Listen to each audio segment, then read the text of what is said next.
నూలు నూలులో శతాబ్దాల గౌరవం, పట్టు పరంపరకు ప్రతీక, సంప్రదాయానికి శాశ్వత చిరునామా సఖీ.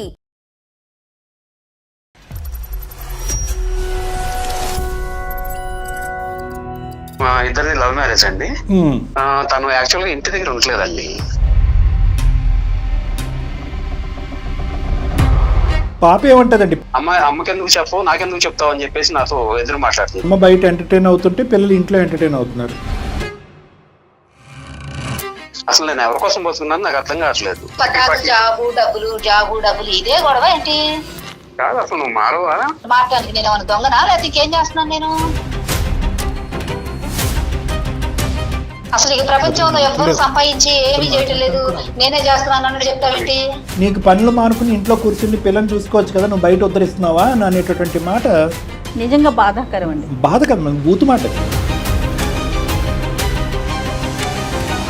మాటలు కూడా రావట్లేదండి బాబోయ్. ఎందుకంటే నేను ఏమైనా గయ్యాలు గంపనా ఏంటి? గుమ్మడికాయలతో ఎవరంటే భుజాలు తడుకున్నట్టుంది. మేము అన్నావా మీరు ఏమైనా గయ్యాల కంపన కాదు కదా అని చెప్పి ఫ్రెండ్స్ గ్రూప్ తో మీరు షికార్లకు వెళ్తున్నారు, అదేనా మీ బయట పని? అవును,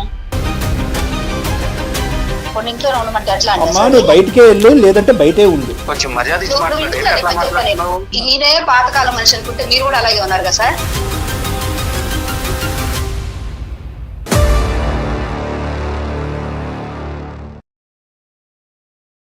అందమైన జీవితం కార్యక్రమానికి స్వాగతం. నమస్తే కళ్యాణ్ గారు. నమస్తే జయ గారు. కోటేశ్వర్ అనే ఒక ఆయన మనకి మెయిల్ చేశారండి. కోటేశ్వర్ గారు సహజంగా ఒక తండ్రి కానీ ఒక అన్న కానీ వీళ్ళ కష్టం అంటే తల్లిది కనిపించేంతగా, ఒక విమెన్గా నేను చెప్తున్నాను, అమ్మది కనిపించేంతగా లేదా ఒక స్త్రీది కనిపించేంతగా మగవారి కష్టం కనిపించదు. మంచి మాట అండి. తల్లి ఎలాగో తండ్రి అలాగే, ఇద్దరు ఉంటేనే కదా నావ ముందుకు సాగేది. కనిపించాలని కూడా అనుకోరు మగవాళ్ళు. అంటే ఇది కూడా నేను పాయింట్ చెప్తున్నాను, ఇది నా డ్యూటీ, నా రెస్పాన్సిబిలిటీ, మగాడికి ఇది నా బాధ్యత కాబట్టి. ఆ శ్రమని కష్టాన్ని గుర్తించకపోగా ప్రోత్సాహమే లేదు అని కనుక ఫ్యామిలీ మెంబర్స్ అంటే అది కొంచెం చాలా బాధ అనిపించేస్తుందండి. అలా బాధకి గురైన ఆయన మనకి మెయిల్ చేశారండి. కోటేశ్వర్ గారు ఒకసారి కాల్ చేద్దామండి. చేయండి మేడం, చేయండి.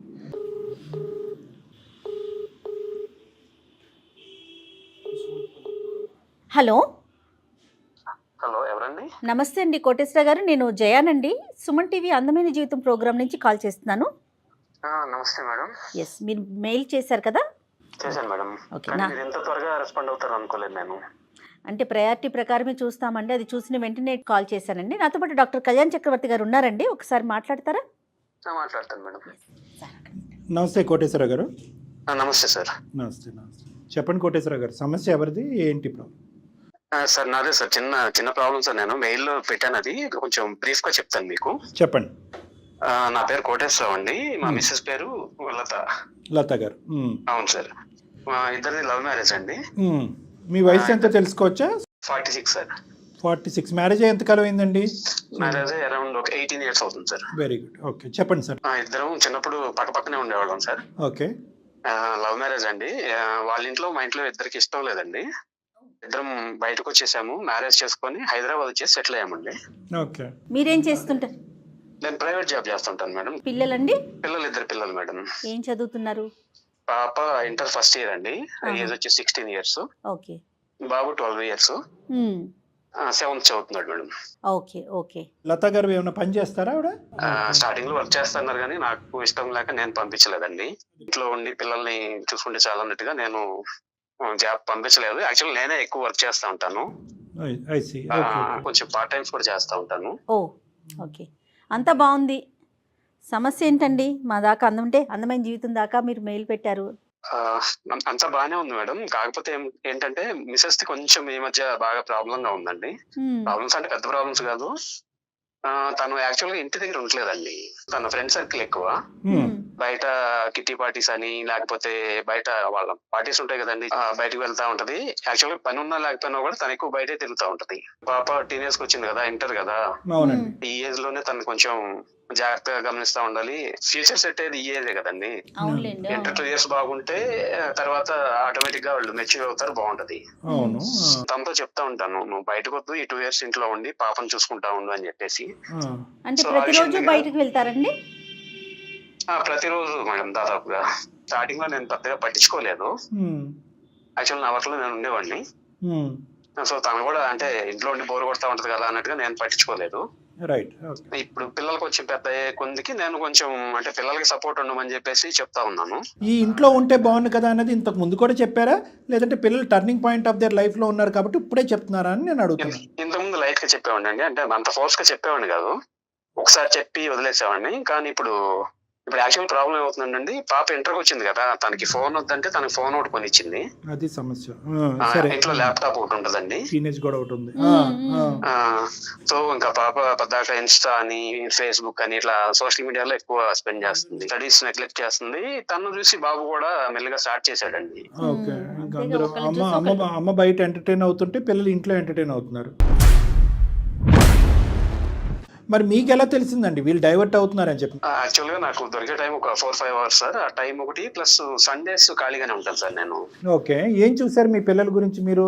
అంటే ఎక్కడ మీరు వీళ్ళు సైడ్ ట్రాక్ అవుతున్నారు అన్నది మీకు అర్థమైంది? ఇన్స్టాగ్రామ్ అకౌంట్ ఉంది సార్ పాపకి. ఓకే. ఎక్కువ మెసేజ్లు అవి వస్తూ ఉంటాయి. దాదాపు పర్ డే 7 అవర్స్ 8 అవర్స్ వీళ్ళు ఆన్లైన్ లోనే ఉంటున్నారు. అయ్య బాబాయ్, అంటే ఇప్పుడు స్కూల్ నుంచి వచ్చారనుకోండి, ఇంకా ఫోన్ అర్ధరాత్రి 12-1 గంటకో పడుకుంటున్నారు వాళ్ళు. స్కూల్ నుంచి కాలేజ్ నుంచి కూడా కంప్లైంట్స్ వస్తున్నాయి, మార్క్స్ తక్కువ వస్తున్నాయి అని చెప్పేసి. ఇది మీరు సింపుల్ గా అనిపించేటటువంటి జాబ్, మీరు భార్యాభర్తలు ఇద్దరు 4 గోడల మధ్యన కూర్చొని మాట్లాడుకుని సర్దుకుంటే బాగుంటది కదా. మా వరకు ఈమెయిల్ ఎందుకు? చిన్న మిడిల్ క్లాస్ ఫ్యామిలీ అండి అది. సార్, ఈ మధ్య రీసెంట్ గా ఒక ఇల్లు కూడా తీసుకున్నాను నేను. సో అది ఈఎంఐ కట్టాలి నేను, ప్లస్ పిల్లల చదువులు మీకు తెలుసు కదా, ఇంటర్మీడియట్ పిల్లల చదువులు అంటే ఎంత ఖర్చు అవుతుందో. సో దాని గురించి నేను రోజుకి 18 గంటలు కష్టపడతాను సార్. నేను ఒక గొడ్డులాగా చాకరీ చేస్తా ఉన్నాను నేను. 18 అవర్స్ చేస్తున్నాను. నాకు అసలు ఫ్రెండ్ సర్కిల్ లేదు, అమ్మా నాన్న, ఓన్లీ నా ఫ్యామిలీ కోసం బతుకుతున్నాను సార్ నేను. ఎందుకంటే పిల్లల ఫ్యూచర్ బాగుంటే బాగుంటది అని చెప్పేసి నేను బతుకుతున్నాను. మిస్సెస్ చెప్తాను, ఖర్చులు కొంచెం తగ్గించుకో, బయటకు వెళ్ళొద్దు, బయట తిరుగుళ్ళు మానేసాయి. నేను ఒక బయట టిఫిన్ చేద్దామంటే ఒక 30 రూపీస్ ఖర్చు అయితే అంటే 30 రూపీస్ కి ఇంట్లోకి ఏదైనా కూరగాయలు ఏదైనా తీసుకెళ్ళొచ్చు కదా అన్నట్టు ఆలోచిస్తాను. సూపర్ అండి, సూపర్, ఎక్సలెంట్. నాకు పర్సనల్ ఖర్చులు ఏం లేవు సార్, నేను మా ఫ్యామిలీ గురించి బతుకుతున్నాను సార్. నేను ఫ్రెండ్ సర్కిల్ గానీ, ఎంటర్టైన్మెంట్ గానీ, సినిమాలు గానీ ఇవన్నీ ఎప్పుడో త్యాగం చేస్తారు మీరు? ఎప్పుడో త్యాగం చేస్తాను సార్, అసలు ఏం లేదు. సినిమా చూసి దాదాపు నేను 10-15 ఏళ్ళు అవుతుంది సార్. సగటు తండ్రి అండి మీరు, సూపర్ అండి. కానీ ఈ కష్టానికి రికగ్నిషన్ లేదంటారా మీ ఇంట్లో? రికగ్నిషన్ కనిపించట్లేదు సార్ నన్ను. వీళ్ళిద్దరూ కేవలం మనీ ఇచ్చే వాళ్ళగా చూస్తున్నారు తప్పితే అసలు ఒక తండ్రిగా గానీ, తను ఒక భర్తగా గానీ నాకు వాల్యూ ఇవ్వట్లేదు. పైగా చెదరు నాకు ఎదురు పోట్లాడతా సార్. నా మిసెస్ ఏమంటదంటే, అసలు ఎవడు కష్టపడమన్నాడు నేను 18 గంటలు, నువ్వు ఎప్పుడో పాతకాలపు మనిషిలాగా ఉన్నావు, ఈ రోజుల్లో ఎవరున్నారు అట్లా ఇంట్లో కూర్చునేవాళ్ళు, నువ్వు చూసుకోవచ్చు కదా పాపని, నాకు బయట సర్కిల్ ఉంది, నాకు చెప్తావేంటని చెప్పేసి తను నాకు విలువ ఇవ్వట్లేదు. దాన్ని చూసి నా పాప కూడా నాకు విలువ ఇవ్వట్లేదు సార్. తను కూడా ఎదురు తిరిగి మాట్లాడటం స్టార్ట్ చేసింది. మరి ఈ రోజు ఇంత కంఫర్ట్ గా ఉన్నారంటే దాని వెనకాల మీ కష్టం ఉంది కదండి. కంఫర్ట్ మించి కంఫర్ట్, లగ్జరీ ఇది. కష్టపడేటటువంటి ఏ తండ్రి కూడా నేను కష్టపడుతున్నాను అనే మాట రాదమ్మా. నేను కష్టపడుతున్నాను అనేటటువంటి మాట, ఆ లెక్క కానీ, ఎన్ని గంటలు కష్టపడుతున్నాను, ఎంత సంపాదిస్తున్నాను, ఎంత చెమట వచ్చాననే మాట ఎప్పుడు వస్తుంది అంటే కనుక, ఆ పడినటువంటి కష్టం ఇంట్లో ఫలితం చూపెట్టకపోతే ఆ మాట వస్తుంది. అది పిల్లల వరకు అయితే అంత రాదేమో బహుశా, భార్య కూడా అలా ఉండేసరికి యథారాజు తథా ప్రజ. ఈరోజు వాళ్ళ అమ్మాయి గురించి అసలు మాట్లాడవలసిన అవసరమే లేదు. మీకు మీ 2 పిల్లలు కాదు 3 పిల్లలేమో అనిపిస్తుంది. నీకు పనులు మానుకుని ఇంట్లో కూర్చుని పిల్లల్ని చూసుకోవచ్చు కదా, నువ్వు బయట ఉద్ధరిస్తున్నావా అనేటటువంటి మాట నిజంగా బాధాకరం అండి. బాధ కదా, మన బూతు మాట అది. కానీ ఏ సందర్భంలో ఎందుకు మాట్లాడారు అనేది ఆవిడతో మాట్లాడకుండా మనం కంక్లూజన్ రాకూడదు. దొరికేది 4 గంటలు సార్. ఈ 4 గంటలు కూడా నేను ప్రశాంతంగా నిద్రపోలేకపోతున్నాను. అంటే చూడటానికి ఇవి చిన్న చిన్న సమస్యల్లాగా అనిపిస్తున్నాయి, కానీ నాకు ఇవి చాలా పెద్ద సమస్యల్లాగా అనిపిస్తున్నాయి. అసలు నేను ఎవరి కోసం బతుకున్నాను నాకు అర్థం కావట్లేదు. నేను ఇంత శ్రమ పడుతున్నాను, ఇంత త్యాగం చేస్తున్నాను కదా, నా శ్రమ వాళ్ళు అసలు గుర్తించట్లేదు. పాప ఏమంటదండి? ఇప్పుడు అంత బయట అంతా ఇంతే ఉన్నారు కదా, గట్టిగా చెప్పాలనుకుంటే అమ్మకి చెప్పొచ్చు కదా, అమ్మ కూడా తిరుగుతుంది కదా బయట, అమ్మకి ఎందుకు చెప్పవు, నాకెందుకు చెప్తావు అని చెప్పేసి నాతో ఎదురు మాట్లాడుతుంది. అమ్మాయికి దొరికిందే సంతు, ఇంకా అమ్మని ఏలెత్తి చూపెడుతుంది. ఇప్పుడు కాకపోతే ఇంకెప్పుడు ఎంజాయ్ చేయాలని చెప్పేసి తన వర్షన్ ఉంటుంది. ఫస్ట్ నుంచి బాగా మంచిగా చూసుకోవాలని గారాబం చేసింది సార్. అది ఇప్పుడు నా నెత్తికి కూర్చుంది అనమాట. తను ఇప్పుడు బయట తిరగటమేనండి, డబ్బులు కూడా ఖర్చు పెడతారా? డబ్బులు కూడా ఖర్చు పెడతాను మేడం. మరి మీరు డబ్బులు ఇవ్వకుండా అది కట్ చేయాల్సిందేమో కదా? డబ్బులు ఇవ్వకపోతే ఇంట్లో గొడవ మేడం రోజు. అక్కడ అమ్మాయి తల్లిదండ్రులను వదిలేసి వచ్చింది కాబట్టి మీరు ఒక బాధ్యత తీసుకుని ఒక పాత్ర పోషిస్తున్నారు. కానీ అదే మీరు కూడా తల్లిదండ్రులు వదిలేసి వచ్చి ఇంత కష్టపడుతున్నారు కదా, మీ గురించి ఆవిడ ఆలోచించట్లేదు చూడండి. ఆవిడకి ఎవరికి చెప్పుకోవడానికి లేరు కాబట్టి అమ్మైనా నాన్నైనా భర్త అయినా నేనే అన్నట్టుగా మీరు పాత్ర పోషిస్తున్నారు. ఆవిడేమో వచ్చి అమ్మైనా నాన్నైనా భార్య అయినా పాత్ర పక్కన పెట్టండి, ఒక తల్లి పాత్ర కూడా పోషించలేకపోతుంది అనేది ఇక్కడ దురదృష్టకరమైన పరిస్థితి. మేమేం చేయాలి అంటే మీ మాట విన్నటువంటి లత గారు మా మాట వింటారనా? అదే సార్ ఒకసారి మీరు తనతో మాట్లాడండి అంటే మాట్లాడి ఏం చెప్పమంటారు, ఏం ఆశిస్తున్నారు? మీ ఎక్స్పెక్టేషన్ ఏంటండి? సార్ ఆవిడ ఇంట్లో ఉండి బయట అన్ని మానుకొని ఇంట్లో ఉండి ఇల్లు చక్కగా చూసుకుంటే తనతో నాకు పెద్ద ప్రాబ్లం లేదు సార్. ఇదే ప్రాబ్లం నాకు.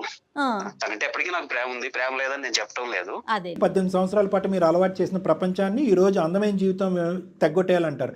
అది కష్టం. అదే నేను ఇందాక చెప్పబోయా. మీ భార్యని స్వేచ్ఛ డబ్బు ఇచ్చి పాడు చేశారు మీరు. ఎందుకంటే ఈ రోజుల్లో సోషల్ కల్చర్ పెరిగిపోయినటువంటి వాతావరణంలో ఆడవాళ్ళని నువ్వు అలా బయటకు వెళ్ళి తిరిగితే బూతు అన్నట్టుగా మనం చెప్పడానికి లేదండి. బాధ్యతలను విస్మరించి బయటకు వెళ్ళొద్దు, ఇది ఫుల్ఫిల్ అయిన తర్వాత బయటకు వెళ్ళని మనం చెప్తాం. అక్కడి వరకు ఓకే. కంప్లీట్గా కట్ చేసుకుని ఇంట్లో కూర్చోమంటే ఆవిడ చాలండి మీరేం చెప్తారని ఫోన్ పెట్టేస్తుంది. మీ ఇంటికి వెళ్ళిన తర్వాత మీకు రచ్చరచ్చ అవుతుంది. సార్ నేను కంప్లీట్ గా కట్ చేయమని చెప్పట్లేదు సార్. పిల్లలు ఉన్నంత వరకు వాళ్ళని ఉండి అదే బాధ్యత తీసుకోమంటున్నారు మీరు. అవునండి, తన బాధ్యత ప్రకారం ఉంటే నాకు ఇబ్బంది ఏం లేదు సార్. Latest try. ఇదొక ప్రయత్నం మాత్రమే. ఒకప్పుడు ఆవిడ మారలేదు అనుకోండి, అప్పుడు మీ పరిస్థితి ఏంటంటారు? సార్ ఇంకా ఎవరికి చెప్పకుండా ఎక్కడికన్నా వెళ్దామని ఆలోచన ఉంది సార్ నాకు. అంటే అంత ఫ్రస్ట్రేట్ అయిపోయారు ఇంకా? అంటే అంతకంటే ఇంకా నేనేం చేయలేను సార్. సరే, అయితే ఆవిడకి ఒకసారి ఫోన్ కలిపితే కనుక మేము ఒకసారి మీరు మామూలుగా రొటీన్గా ఎలా సంభాషిస్తారో అలా మాట్లాడండి. తీసుకుంటారా మరొకసారి? తీసుకుంటాను మేడం, ఒక్క నిమిషం. The person you are speaking with has put your call on hold. Please stay on the. Hello, చెప్పండి. ఎక్కడ ఉన్నావు? నేను ఇంట్లోనే ఉన్నా. ఎక్కడ ఉంటాను? ఏంటి కాల్ చేశారు?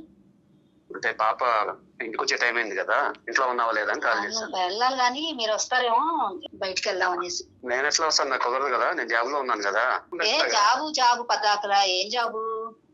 కాసేపు ఉండి పిల్లలు చూసుకోవచ్చు కదా. నాకు పొద్దు నుంచి ఇంట్లో ఉండి విసుగుపుట్టుదా?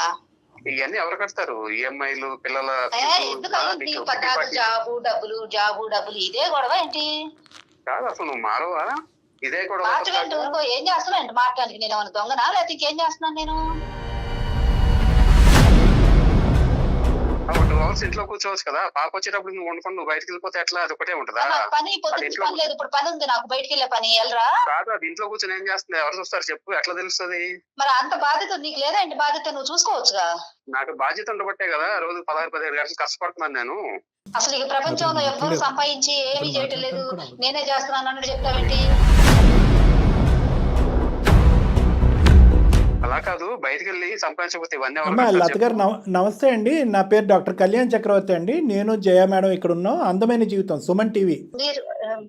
మీరే ఏంటి సార్? ఎందుకు సార్ మీరు ఎందుకు కలిసారు ఇట్లా? అమ్మా నేను ఎందుకు కలిసానంటే కనుక మీ వారు మాకు ఒక ఈమెయిల్ పంపించారమ్మా. ఆ ఈమెయిల్లో అతను ఒక వరద బాధితుడిలాగా, ఒక భార్య బాధితుడిలాగా, ఒక చాటబారుడు ఈమెయిల్ పంపించాడు అతను. ఓకే, అందులో అసలు అట్లా పంపించాల్సిన అవసరం ఉందండి. అదే అతను మూర్ఖత్వమా మీ తెలియదు. ఎందుకు పంపించావు అట్లా? ఎందుకు పంపించారో చెప్పండి. లత, అది కాదు లత, నేను చెప్తుంటే నువ్వు వింటలేదు కదా. కనీసం నేనేమైనా తప్పు చేస్తున్నానా? నేను ఇంకా ఏం పని చేస్తున్నాను నువ్వు అందరూ చెప్తున్నావు? ఒక స్ట్రిక్ట్ ఉపాధ్యాయురాల దగ్గర ఒక స్టూడెంట్ ఎలా అయితే వణికిపోతాడో అలా వణికిపోతున్నాడు మీ ఆయన. మాటలు కూడా రావట్లేదండి బాబోయ్. ఎందుకంటే నేనేమైనా గయ్యాలు కంపనా ఏంటి? మేము అనలేం కదమ్మా. అది అలా కాదు, గుమ్మడికాయలతో ఎవరంటే భుజాలు తడుకున్నట్టుంది. మేము అన్నావా? మీరు ఏమైనా గయ్యాల కంపన కాదు కదా అని చెప్పి వణికిపోతున్నారు అన్నారు కదా. వణికిపోవడం ఏంటి అసలు? మరి గొంతు కారిపోతుంది, వణికిపోతుంది. టైప్ చేసినటువంటి 100 లైన్లు మీ ఎదురుగుంటా చెప్పినటువంటివి 2 లైన్లు. ఏమా ఒక్క 2 నిమిషాలు లతగా అమ్మ 2 మచ్చా 3 మచ్చా అన్నది 2 నిమిషాలు ఓపిక పడితే మనం మాట్లాడేసుకుందాం. ఇప్పుడు మీ ఇద్దరు లవ్ మ్యారేజ్ చేసుకున్నారు, చక్కటి మ్యారేజ్. తల్లిదండ్రులను కూడా ఎదిరించి వచ్చేసి మీరిద్దరు చక్కగా ఉన్నారు, 2 చక్కటి పిల్లలు. ఈఎంఐలు కట్టుకుంటున్నాడు, కొత్తగా ఒక ఇంట్లో మిమ్మల్ని అందరినీ తీసుకొచ్చి పెట్టాడు, అన్ని సుఖాలు సంతోషాలు ఇస్తున్నాడు, మీకు కావలసినటువంటి పాకెట్ మనీ భారీ ఎత్తున సమకూరిస్తున్నాడు. ఇలా కష్టపడేటటువంటి వ్యక్తిని ఈరోజు మీరు 4 మొక్కల్లో బ్యాక్గ్రౌండ్ నుంచి మేము విన్నాం, అది మా తప్పే అయి ఉండొచ్చు. మీరు ఏమన్నారు? అన్నీ మానుకుని ఇంట్లో కూర్చో, ఎవరి గురించి కష్టపడుతున్నావు, కష్టం తప్ప నీకు ఇంకో ప్రపంచం తెలియదని అంటున్నారు. ఏమ్మా మీ నాన్నగారితో మీరు ఇలాగే మాట్లాడారా? భర్త చెప్పండి, మీరు చెప్పండి. కాదు సార్, ఆ. బయటికి ఇప్పుడు నేను పగలంతా ఇంట్లో ఉన్నాను సార్, నాకు ఈవినింగ్ పని ఉంది, బయటికి వెళ్ళే పని ఉంది, ఫ్రెండ్స్ ఉన్నారు, మేము షాపింగ్ అని ఏముంటాయి ఈ ఆడవాళ్ళం, ఏమైనా కొనుక్కోవాలన్నా వెళ్తుంటాము, చిన్న చిన్న పార్టీలు వెళ్తుంటాము. అసలు ఇంట్లో పొద్దున్నుంచి ఉన్నాను నేను ఇంట్లో, కాసేపు బయటకు వెళ్ళడం లేదా సార్? ప్రతిరోజు ఉంటుందమ్మా బయట పని. ప్రతిరోజు అంటే ఉన్నామండి ఫ్రెండ్స్, ఒకళ్ళు వాళ్ళు ఎవరైనా పనులు ఉంటే ఒకళ్ళే వెళ్ళరు కదా, అందరం వాళ్ళు కలిసి వెళ్తాం కదా. అందుకని కాదు అమ్మ తల్లి, ఇంకా బయట లత పని గారు. అంటే కనుక మేము సూపర్ మార్కెట్కి వెళ్తున్నాం అనుకున్నాం. నువ్వు బయటికి వెళ్ళేది సోషల్ గ్రూప్ కదమ్మా, ఫ్రెండ్స్ గ్రూప్తో మీరు షికార్లకు వెళ్తున్నారు, అదేనా మీ బయట పని? అవును.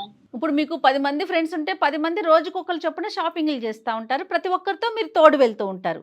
ఒక రోజు మీ షాపింగ్, అందరం అలా వెళ్తామండి, గ్రూప్ గా అదే వెళ్తాం. ఒక రోజు మీ షాపింగ్. మరి ఇంట్లో పిల్లల బాధ్యత ఎవరు తీసుకుంటారండి? అందుకని ఆయన ఉద్యోగం అంటే మానేసి ఆ ఇంకా- కాసేపు కూడా నన్ను బయటకు వెళ్ళిన ఇంట్లోనే ఉండమంటే ఎట్లా అండి అమ్మా అసలు? నువ్వు బయటికే వెళ్ళు, లేదంటే బయటే ఉండు. వయసులో ఉన్నటువంటి ఒక ఆడపిల్ల ఉందమ్మా నీ ఆయనకి ఇంట్లో. లేదా అండి బాధ్యత, నాకే ఉందా? మరి అప్పుడు మీరు సార్. కూడా ఉద్యోగం చేస్తున్నారా? మీరు సంపాదిస్తున్నారమ్మా? కోటేశ్వర గారు, మీరు 2 నిమిషాలు మాట్లాడకపోతే ప్రపంచానికి మంచిది. బాధ్యత అనేటటువంటిది మీకు లేదా అని అంటున్నారు. మరి అతను పోనీ మీరు రెడీ అంటే అతను కూడా రెడీ. ఈ రోజు నుంచి అతను సినిమాలకి, షికార్లకి, ఫ్రెండ్స్ గ్రూప్స్తో బయటికి పార్టీలకి వెళ్తాడు. మీరు బయటికి వెళ్ళి కష్టపడటానికి మీరు రెడీ అయినా? అతను సంపాదించేది మీరు సంపాదించగలరా? ఇంటి నేను రెంట్ ఫస్ట్ లోనే జాబ్ కి వెళ్తానని చెప్పానండి నేను. అదే ఇప్పుడు చెప్తే శాపగ్రస్తుడు ఏమవుతుంది? అయ్యాడు అతను. ఆ మాట అన్నందుకు అమ్మా అప్పుడు ఎందుకు నువ్వు జాబ్లోకి వెళ్తానంటే నువ్వు వద్దని అన్నాడంటే, ఒక చక్కటి కుటుంబం నిలబెట్టడం గురించి నేను నా 2 కాళ్ళ మీద నేను కష్టపడతాను, నీ తల్లిదండ్రులు ఇచ్చేటటువంటి సుఖాన్ని అంతా నేను కట్ చేసి బలంతంగా నేను నా దగ్గర తీసుకొచ్చి పెట్టుకున్నాను కాబట్టి నువ్వు నాకు ఒక బిడ్డ లాంటి దానివి కాబట్టి నువ్వు ఆ సంతోషాలన్నీ అనుభవించాలని మిమ్మల్ని సుఖపెట్టడమే ఒక పెద్ద పొరపాటు అయిపోయిందని ఇందాకే అతను గడ్డి పెట్టాను. సారీ, దానికి నువ్వు ఏంటంటే ఒక బానిస అయిపోయావు, దానికి మీరు అలవాటు పడిపోయారు. మీరు ఈరోజు పిల్లలు ఇలా చెడిపోతున్నా మీ అమ్మాయి ఏం చేస్తుందో గమనించారమ్మా? ఎంతసేపు మీ అమ్మాయి స్క్రీన్లో ఉందనేది, మొబైల్తో ఎంతసేపు మీ అమ్మాయి కూర్చుంది, టీవీ ముందు ఎంతసేపు కూర్చుంది అనేటటువంటి మినిమం ఇంగితం మీకుందా? ఆ కౌంట్ అన్నా మీ దగ్గర ఉందా? నువ్వు మానేసే అంటున్నావు అంత ధైర్యంగానే. ఏం చదువుకున్నారు మీరు? ఏంటి మీ జ్ఞానం? నేను డిగ్రీ చదువుకున్నాను సార్. ఏం లాభం? అటకెక్కి తాళం వేయండి ఆ సర్టిఫికేట్ తీసుకెళ్ళి. ఈరోజు పని చేయొద్దు లేదు అన్నాడు. సార్, నేను అచ్చంగా ఇంట్లోనే కూర్చొని ఉండు, ఇలాగే ఉండు అంటే నేను నా వల్ల కాదు సార్. ఎందుకంటే నేనే తప్పు చేయటం లేదు, ఇంట్లోనే ఉండు అట్లా ఇట్లా అంటే కుదరదు సార్. ఆయన కూడా ఉండాలి ఇంట్లో, ఆయన కూడా చూసుకోవాలి పిల్లల్ని. నేను ఇంట్లో ఉండను, నేను కాలేజ్కి వెళ్ళను మీ అమ్మాయి అంటది. ఒక తల్లిగా మీకు అది ఓకేనా? ఆయన కూడా చూడొచ్చు కదా సార్, నా మీద వదిలేసి ఎలా నాదే తప్పు చూస్తాడమ్మా? చూపిస్తే నీకు ఎట్లాగా? మినిమం కామన్ సెన్స్ ఉందా అమ్మా? మినిమం కామన్ సెన్స్ ఉందా? అతను 3 ఉద్యోగాలు చేస్తున్నాడు, పగలనక రాత్రనక 4 గంటలు ఎందుకంటే పడుకుంటున్నాడు. ఉద్యోగాలు ప్రపంచంలో ఎవరు చేయటం లేదా? ఎవరు భార్య పిల్లల్ని ఓ పోషించట్లేదా? ఓ ఓ ఈయన అమ్మ, ఒక్కడే ప్రపంచం చేస్తున్నాడు గురించి ఏంటి? మాట్లాడే హక్కు నీకు లేదు, కానీ నీ ప్రపంచం వేరే ప్రపంచం నాకు బాగా అర్థమైంది. కానీ మగవాళ్ళు అందరూ నేను ఏ కష్టపడతారు తప్పు చేయలేదు సార్. మేడం. నేను వినండి, మా- అందరూ కష్టపడతారు, మగాళ్ళు అందరూ కష్టపడతారు, కానీ సమపాలల్లో భార్య కూడా ఇంట్లో బాధ్యత తీసుకోవాలి. ఒక తల్లి పాత్ర పోషించాలి, భార్య బాధ్యత తీసుకోవాలి. ఆ పాత్ర పోషించిన తర్వాత మిగిలినటువంటి టైం మీరు సేద తీరటానికి, మీరు సుఖపడటానికి, మీ రిలాక్సేషన్కి, మీ ఎంటర్టైన్మెంట్కి వాడుకోండి. మీరు ఎంటర్టైన్మెంటే ఫుల్ టైం జాబ్ అన్నట్టు మాట్లాడుతున్నారే. ఈయనే పాతకాలం మనిషి అనుకుంటే మీరు కూడా అలాగే ఉన్నారు కదా సార్. మేమంతా రాజకాలంలో పుట్టాలండి మేమందరం. కొత్త కాలం అంటే ఏంటి తల్లి? ఏం చేస్తున్నావు అసలు నువ్వు? లేదు ఆయన డాక్టర్ గారే కొంచెం మర్యాద ఇచ్చి నువ్వు మాట్లాడు. ఇంటికి రా, ఎట్లా పని చెప్తా నేను. మాట్లాడుతున్నావు? నువ్వు ఇంటికి రాని పని చెప్తా నేను. ఏం చేస్తావే అమ్మా? అమ్మో, బాగాలేదు సార్ ఇట్లాగా. అసలు నన్ను అల్లరిపాలు చేయాలనుకున్నాడా ఏంటి? అల్లరిపాడు పరువు తీసేసి బహిరంగం చేసేసి కదా అమ్మ. అల్లరిపాలయ్యేటటువంటి పరువు గురించి ఆలోచించే నువ్వు ఈ రోజు నీ కూతురు ఏ దిక్కున పోతుందని ఆలోచించేదాను అమ్మా. అల్లరిపాలు ఏ తప్పు చేయలేదు సార్. నువ్వు తప్పు మీరు చేయలేదు. చెప్పినట్టు ఏ తప్పు చేయలేదు. నువ్వు తప్పు చేసావని మేము అన్నావా? తప్పు అంటున్నారు, నాకు అర్థం నువ్వు కావట్లేదు అసలు అది. నువ్వు తప్పు చేసావని అన్నావా? మేమేం అనలేమే. ఎందుకు నేను గయ్యాల గంపనా సార్? నేను ఇలా తప్పు చేశానని చెప్పి మేము ఒకటే చెప్తున్నాం, పిల్లలకి సంబంధించినటువంటి టైం కేటాయిస్తూ వాళ్ళు బాగోగులు తీసుకుంటూ టైం మేనేజ్మెంట్ చేసుకుని మిగతా సమయాన్ని వేరే వాటికి కేటాయించమ్మా అని అంటున్నాం. దానికి అతను నువ్వు ఇంటికి రా నీ పని చెప్తాను అంటారేంటమ్మా? ఏం చేస్తారండి ఇంటికి వస్తే? చెప్పింది రాంగ్ అండి, ఆయన ఇలా చెప్పడం తప్పు. చెప్పటం తప్పంటే ఎవరికి చెప్పుకుంటాడమ్మా? ఇటు మీ తల్లిదండ్రులకు చెప్పలేడు, అటు వాళ్ళ తల్లిదండ్రులకు చెప్పలేడు, ఇటు భార్యగా నువ్వు అర్థం చేసుకోవు, పిల్లలు మాట వినరు. ఏం చెయ్యాలి అతను? 5 hours ఎందుకు పడుకోవాలి? 20 అయితే గంటలు ఎందుకు పని మీ చేయాలి? బడ్జెట్ కట్టు. మీకు సరే మీ ఆ. అమ్మ, ఇంత పౌరుషంగా ఇంత కొమ్ములు వచ్చినటువంటి మాట్లాడే మీరు ఈ రోజు నుంచి నీ రూపాయి నాకు అక్కర్లేదనే మాట అనండి. ఈ వేదిక సాక్షిగా. ఎందుకంటారండి? నా బాధ్యత లేదా ఆయనకి? ఓయ్, అక్కడ బాధ్యత అంట. నా భార్య పిల్లల బాధ్యత లేదా ఏంటి ఏంటమ్మా ఆయనకి? బాధ్యతలు అంటే కనుక పగలనక రాత్రనక బయట తిరుగుతూ వేల కొద్ది రూపాయలు ఖర్చు పెట్టుకోవటమా? అతను నేను కూడా అదే వద్దంటున్నానండి. ఎందుకు అంత కష్టపడాలంటున్నా నేను. కష్టపడకుండా అమ్మ డబ్బులు ఎలా వస్తాయి తల్లి? మీ అమ్మ, ఎంటర్టైన్మెంట్ కి అసలు ఏం మాట్లాడుతుంది డాక్టర్ గారు? మెడకేస్తే ఆవిడకి ఎంటర్టైన్మెంట్ కావాలంటోంది, బయట విచ్చలవిడిగా తిరగాలంటోంది. తిరగటం అంటే ఇన్ ద సెన్స్ మీ మీద రాంగ్ వేలో అనట్లేదమ్మా, నీ ఫ్రెండ్స్తో వెళ్ళటమే. కానీ నీకు డబ్బులు ఎక్కడి నుంచి వస్తాయి మరి? ఆయన ఉద్యోగం చేస్తేనే కదా మీకు డబ్బులు. లత గారు మీకు ఏదేదో మాట్లాడుతున్నారు. అదే నేను ఇందాకటి నుంచి చెప్పేటటువంటిది ఏంటంటే మిమ్మల్ని భయంకరంగా అతను అలవాటు చేసి పడేశాడు. అది ఉద్యోగం ఇప్పుడు చేయకుండా పాప ఒక సిచ్యువేషన్ చేజారిపోతుందని చెప్పి దగ్గర 7 గంటల పాటు ఆ అమ్మాయి స్క్రీన్ మీద ఉంది అనేటటువంటిది తెలిసింది అతనికి. అది మీకు తెలుసా తెలియదా? ఇప్పుడు వరకు అది మీ ఇద్దరి మధ్యన డిస్కషన్ వచ్చిందా రాలేదా? వచ్చిందండి. మిగతావన్నీ పక్కన పెట్టేద్దామమ్మా. 2 minutes నేను మాట్లాడతాను. 2 minutes మాట్లాడతానమ్మా. మిగతావన్నీ పక్కన పెట్టేసేయండి. అతను ఉద్యోగం మానేయచ్చు కదా, ఇంట్లో కూర్చోవచ్చు కదా, ఇవన్నీ ప్రాక్టికల్గా పాసిబుల్ కాదని చెప్పి మీ మనస్సాక్షికి కూడా తెలుసు. ఎటొచ్చి ఈ పంచాయతీ ఈరోజు అందమైన జీవితం వరకు తీసుకొచ్చాడు కాబట్టి మీరు అడ్డంగా వాదిస్తున్నారు. అతను పని మానేసి కూర్చుంటే కనుక మీ ఫైనాన్సెస్ కట్టు, స్కూల్ ఫీజు కట్టు, ఈఎంఐలు కట్టు, అన్నీ కట్టు. ఆ వాతావరణం తెలియనటువంటి మనిషి అని మీరు అనుకోవట్లేరు. మీరు ముందొస్తూనే ఆలోచించుకుంటున్నారు. పరిణామాల గురించి మీకు బాగా తెలుసు. కానీ మీకున్నటువంటి మొండి ధైర్యం ఏంటంటే ఇతను పని తప్ప ఇంకొక ప్రపంచం తెలియదు ఇతను మనం ఎన్ని మాట్లాడినా కూడా ఒక పిల్లిలాగా మళ్ళీ పని చేసుకుంటూ కూర్చుంటాడనే ధైర్యం మీకు ఉంది కాబట్టి ఆ మాట అంటున్నారు. ఇవన్నీ పక్కన పెట్టండి. పాపమ్మ ఆడపిల్ల ఈరోజు ఆ అమ్మాయి ఏం చేస్తుంది? ఇంటికి వచ్చేటప్పటికి అమ్మ లేదు, నాన్న లేదు. అమ్మ నాన్న ఇంటికి వచ్చేటప్పటికి ఉండాలని లేదు. బాధ్యతలు ఉండేటటువంటి ఆడపిల్లలకి అక్కర్లేదు. ఈ అమ్మాయి గాడి తప్పుతుందేమో అనే భయాన్ని అతను వ్యక్తపరుస్తున్నారమ్మా. 7-8 గంటల పాటు ఒక అమ్మాయి 4:30-5 కాలేజ్ నుంచి కానీ స్కూల్ నుంచి కానీ ఇంటికి వచ్చి తర్వాత 7 గంటలు లెక్కేసుకోండి స్క్రీన్ టైము. అంటే రాత్రి 12-1 గంట వరకు ఆమె స్క్రీన్ మీద ఉంటుంది. మీ అమ్మాయి ఎటు తోకపోతుందో అనేది మీకు అర్థమవుతుందా? మీకు భయంగా అనిపించట్లే? ఏంటమ్మా అనిపిస్తుంది సార్. ఏం చేయమంటారు నన్ను చెప్పండి. అమ్మా నేను చెప్పాలమ్మా. నీకు 38-40 ఇయర్స్ దగ్గర ఉన్నావు. నీకు ఒక టీనేజ్ 16 సంవత్సరాలు ఉండేటటువంటి ఆడపిల్ల మీ ఇంట్లో ఉంది. 16 సంవత్సరాలు మీకున్నప్పుడు మీరు ఏం చేసేవారో అది చేయమనండి మీ అమ్మాయిని. లోకంలో ఉండేటటువంటి చెడుల నుంచి ఎలా మీ తల్లిదండ్రులు మిమ్మల్ని దూరం పెట్టారు, మీ అమ్మగారు ఎలా అయితే బాధ్యతాయుతంగా మిమ్మల్ని పెంచి ఈ లెవెల్ వరకు తీసుకొచ్చారు అనేటటువంటి అక్షరాభ్యాసం అమ్మాయి చేత చేయించండి అమ్మా. పుణ్యం ఉంటుంది. ఇంతకు మించి మేము చెప్పాలా? ఇది నేనేమైనా తప్పుగా మాట్లాడితే నన్ను క్షమించండి అమ్మా. అంటే ఈ మాట కూడా నేను ఎందుకు అన్నాను అంటే కనుక తిరుగుతున్నారు అనేటటువంటి మాటని మీరు ఇంకో పెడార్థంగా తీసుకున్నారనే భావన నాకుంది. తిరిగి నేను తప్పు చేశానండి, నేను దొంగనా, నేను నేరస్తురాలు.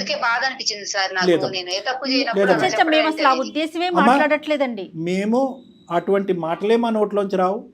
ఒక ఆడపిల్ల ఆ విధంగా చేసినటువంటి చాలా సందర్భాల్లో ఆ అమ్మాయిని సమర్థించుకుంటూ ఏదో పొరపాటు వల్ల నువ్వు అలా చేసి ఉంటాయమ్మా అనేటటువంటి సందర్భాలే ఎక్కువ ఉన్నాయి. అలాంటిది మీరు ఓన్లీ ఎంటర్టైన్మెంట్, రిలాక్సేషన్కి, సినిమాలకి బాగా అలవాటు పడ్డారు, ఫ్రెండ్షిప్లకి అలవాటు పడ్డారు. పియర్ ప్రెషర్ అనేటటువంటిది మీ మీద విపరీతంగా ఉంది. ఒక 5-6 ఫ్రెండ్స్ ఉండుంటారు. ఈ 5-6 ఏది అంటే కనుక అదే మీరు చేయటం మొదలుపెట్టారు. సై అంటే సై. ఒకరోజు మీరు రాకపోతే ఏం లత ఈరోజు రాలేదు అనే మాట అనేటప్పటికీ ఆ గ్రూప్ డైనమిక్స్ మెయింటైన్ చేయడం గురించి మీరు బలవంతంగా వెళ్ళిపోతున్నారు అన్నది నాకు అది. ఇప్పుడు నేను సింపుల్ అమ్మా. ఈరోజు మీ అమ్మాయిని కూర్చోపెట్టుకుని ఒక 2 నిమిషాల పాటు తన మొబైల్ తీసుకుని, ల్యాప్టాప్ తీసుకుని మొత్తం అంతా చెక్ చేయండి. మా కౌన్సిలింగ్ కూడా మీకు అక్కర్లేదు. మీ కన్నపైకి తెంచుకుని పుట్టినటువంటి ఒక బిడ్డ ఈరోజు ఎవడో ఒక అనామికుడి చేతిలో వెళ్ళి చిక్కుకుపోతే ఆ తర్వాత వచ్చే తలనొప్పి మీకు తెలుసా? ప్లస్ మళ్ళీ తన వెనకాల ఇంకొక బాబు ఉన్నాడు కదండి. వాడు కాపీ కొడుతున్నాడు మీ ఇద్దరిని. మీరు ఆయన్ని ఒక మెషిన్ లాగానే చూస్తున్నారు కదా, డబ్బు తెచ్చే మెషిన్ లాగానే. మీరే గౌరవం ఇవ్వకపోతే మీ భర్త యొక్క కోరిక, ఆశ, అత్యాశ. ఆ పిల్లలు ఎక్కడి నుంచి గౌరవిస్తారు డాక్టర్ గారు? అతను ఎందుకు ఫోన్ చేశాడు అంటే అండి, ఏమండి పిల్లలు బాగోగులు చూసుకోమనేటటువంటి ఒక తల్లిని ఇంట్లో తప్పుతున్నారని, వాళ్ళు పరిస్థితి బాగాలేనప్పుడు కూడా ఈవిడ మొండిగా ఇదే పనిగా బయటకు వెళ్ళిపోతూ తన జీవితాన్ని, తన సుఖాన్ని తను చూసుకుంటుంది కదండి. ఇందాక నేను ఒక మాట అన్నాను ఈవిడ ఫోన్ ఎత్తకముందు. అంటే ఏంటయ్యా ఇంతకాలం నువ్వు అలవాటు చేసినట్టు ఆవిడ ఇప్పుడు రాత్రి మొత్తం యాక్టివిటీస్ అన్ని కట్ డౌన్ చేసుకుని ఇంట్లో వంటగది పక్షిలాగా ఉండాలంటే కనుక అలా కూడా నేను అనట్లేదు. ఏమండి వినండి లత గారు, అలా కూడా అతను కోరుకోవట్లేదు. మీకు కావలసినటువంటి సదుపాయాలు, సుఖాలు, డబ్బులు అన్నీ ఇవ్వడానికి అతను రెడీగానే ఉన్నాడు. ప్రొవైడెడ్ ఇంటి పరిస్థితులు అన్నీ కూడా చక్కదిద్దుకుని, పిల్లలు చదువులు, పిల్లల యొక్క బాగోగులు, పిల్లల యొక్క తిండి తిప్పలు, పిల్లలు ఏ టైం పడుకుంటున్నారు, ఏ టైంకి లెగుస్తున్నారు, పరీక్షల్లో ఎన్ని మార్కులు వస్తున్నారు, వాళ్ళు కాలేజ్ నుంచి తిరిగి వచ్చాక మన ఇంట్లో ఉన్నావా లేదా అనేటటువంటి ముఖ్యమైనటువంటి అతి సులభమైనటువంటి కార్యక్రమాలు చేసిన తర్వాత మిగిలినటువంటి సమయాన్ని నీ సుఖాలకి, సంతోషాలకి వాడుకో అన్నటువంటి విధంగా అతను చెప్తున్నాడు. ఇంతకంటే మంచి భర్త నీకు దొరకడమ్మా. నిజంగా ప్రేమించి తల్లిదండ్రులని కూడా దూరం చేసుకుని ఇంత బంగారం లాంటి భర్తను పట్టుకున్నావు చూడు, నాకు చాలా హ్యాపీగా ఉంది. కానీ అతన్ని సరిగ్గా వాడుకోకపోతే, అంటే ఈ మాట కూడా నేను అంటున్నాను, అంత కష్టపడేటటువంటి అంత పెద్ద భారీ ఎత్తున బంగారం లాంటి మనసు ఉండేటటువంటి మనిషిని మీరు సరిగ్గా ఉపయోగించుకోకుండా, సరిగ్గా అతనికి ఒక రికగ్నిషన్, ఒక రెస్పెక్ట్ ఇవ్వకపోతే, ఇందాక లాస్ట్లో ఒక మాట అన్నాడు. ఏమన్నాడో తెలుసా? ఈ జీవితం నాకు వద్దు సార్, నేను అటు ఇటు వెళ్ళిపోతానని అన్నాడు. ఆ పరిస్థితి దయచేసి తెచ్చుకోకండి. మా రబ్బర్ బ్యాండ్ అనేది అదే పనిగా సాగదు, ఎక్కడ చోట తెగుతుంది. ఇప్పుడు కానీ అర్థం చేసుకోలేక బంగారం లాంటి జీవితాన్ని పాడు చేసుకుంటున్నావు. కోటేశ్వర గారు, ఆవిడకి అర్థమయ్యింది కాబట్టి ఆవిడ స్లో డౌన్ అయ్యింది. కానీ ఇక్కడ కూడా మీరు కూడా ఆలోచించవలసినటువంటిది, 2 చేతులు కలిస్తేనే చప్పట్లు. మీరు కష్టపడుతున్నారు, నేను కాదనట్లేదు, మీరు సంపాదిస్తున్నారు, నేను కాదనట్లేదు. కానీ ఎక్కడో ఇంట్లో ఉండి అసలు ఇంటి పరిస్థితులు ఏంటి అనేది అర్థం చేసుకునే బాధ్యత కూడా మీరు తీసుకోండి. డబ్బు సంపాదన అనేటటువంటిది అదొక సముద్రం లాంటిది, దానికి ఆది మధ్య అంతం అనేటటువంటిది ఉండదు, అందులో కొట్టుకుపోతూ ఉంటారు. మీరు కష్టపడండి, కాదనట్లేదు. కానీ ఇక్కడ ఎక్కడో చోట ఒకప్పుడు ఎవరికైనా, ఎంతమంది మగవాళ్ళకి బాగా కష్టపడేటటువంటి వాళ్ళందరికీ నేను చెప్పేది ఏంటంటే, కొన్ని తండ్రే నేర్పించగలడు, కొన్ని తల్లే నేర్పించగలదు. అటువంటి పరిస్థితుల్లో మీ యొక్క అవైలబిలిటీ ఇన్ దిస్ హౌస్, ఇప్పుడు మీ అమ్మాయిని ఫోన్ లైన్లో కలిపి మనం ఒక మాట అడిగామనుకోండి, అవును సార్ మా నాన్న ఎక్కడున్నాడో మాకేం తెలుసు, మా నాన్న ఎప్పుడు కనిపిస్తాడు, మేము పడుకున్నప్పుడు మా నాన్న కనిపించడు, మేము లెగిసినప్పుడు మా నాన్న కనిపించడు, ఎందుకంటే మీరే అన్నారు 4 గంటల మించి నేను ఇంట్లో ఉండట్లేదని చెప్పి.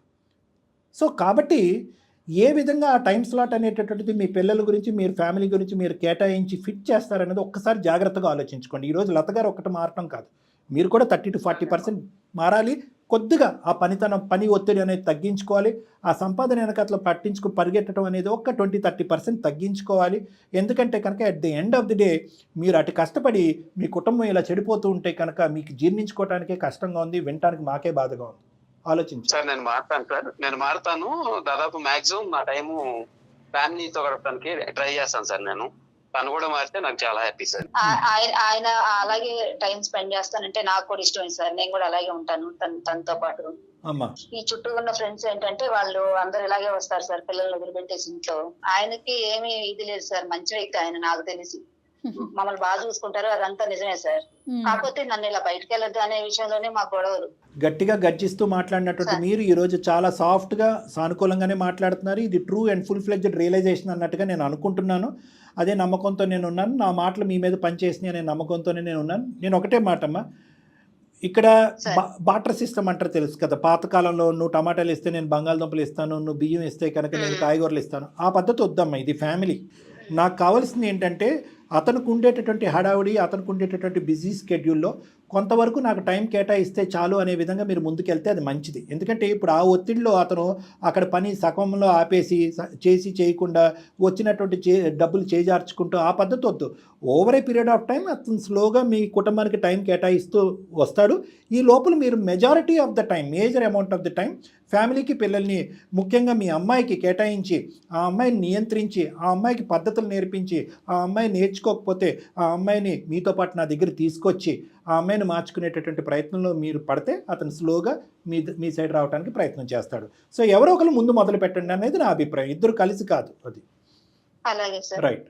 అది ఓకేనమ్మా. ఇంకొక పని కూడా చేయొచ్చేమో డాక్టర్ గారు, ఇప్పుడు తను కూడా డిగ్రీ దాకా చదువుకున్నారు కాబట్టి, ఒక్క నిమిషం అండి, చదువుకున్నారు కాబట్టి ఇంట్లో ఉండి మీరు ఏదన్నా చేయగలిగింది చేదోడు వాదోడుగా చేసుకుంటూ ఉంటే అప్పుడు ఆయన టైమింగ్స్ తగ్గించుకుంటారు, ఆ పరుగులు ఉరుకులు ఆయనకి కాస్త తగ్గుతాయి. మీకు ఒక అంటే మీరు కూడా కొంచెం ఏదైనా ఒక వర్క్ లో బిజీ అవుతారండి. అంటే ఇమీడియట్ గా కాదు, ఎందుకంటే ఇప్పుడు మీకున్న ఫుల్ టైం జాబ్ ఏదన్నా ఉంటే కనుక సక్రమార్గంలో మీ పిల్లలు పెట్టడం అనేది మీ ఫుల్ టైం జాబ్. ఓకే, రానున్న రోజుల్లో పాప ఏదైనా ఇంజనీరింగ్ కాలేజ్, బాబు ఒక పొజిషన్కి వచ్చిన తర్వాత మీరు ఏదైనా ఉద్యోగం చేపట్టచ్చు. అలా కూడా ఆలోచించండి. టోటల్ గా ఫ్యామిలీ కోసమే కదండి మీరైనా ఆయనైనా. ఓకేనమ్మా లత గారు. చాలా థ్యాంక్ యూ అండి. చాలా రుణపడి ఉన్నాను సార్ నేను. ఇద్దరు రండి అమ్మా. ఒకప్పుడు అంటే అమ్మా, ఇప్పుడు మిస్అండర్స్టాండింగ్స్ అనేటటువంటిది అన్ని భార్యాభర్తలు అందరి జీవితాల్లో వస్తాయి. కానీ ఒక మిస్అండర్స్టాండింగ్ అనేటటువంటిది పిల్లల మీద ప్రభావం పడేంత లెవెల్ వరకు రాకూడదు అనేది ఈ యొక్క ఎపిసోడ్ యొక్క సారాంశం. రైట్ అండి, రైట్ కోటేశ్వర గారు, నమస్తే. సో హ్యాపీ ఎండింగ్ డాక్టర్ గారు. చూద్దాం, ఒకసారి మీ దగ్గరికి వచ్చి కూర్చుంటారేమో, మళ్ళీ ఒకసారి మాట్లాడే ప్రయత్నం చేయండి. తప్పకుండా. నమస్తే.